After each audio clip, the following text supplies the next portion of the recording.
breadboard. Breadboards are put together to make simple circuits that closely relate to the final boards. Building circuits with a breadboard is as simple as sticking wires and components into holes.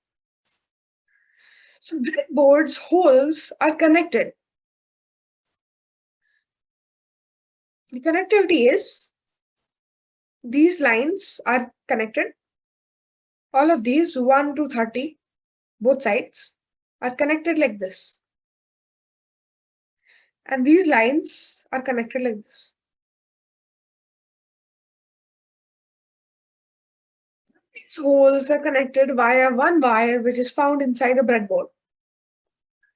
Suppose you have a bulb here. So this is a bulb. One stick is connected here and one end is connected here. And now you can use this to connect here and the battery connected here. Plus here and minus here. So this is a simple circuit.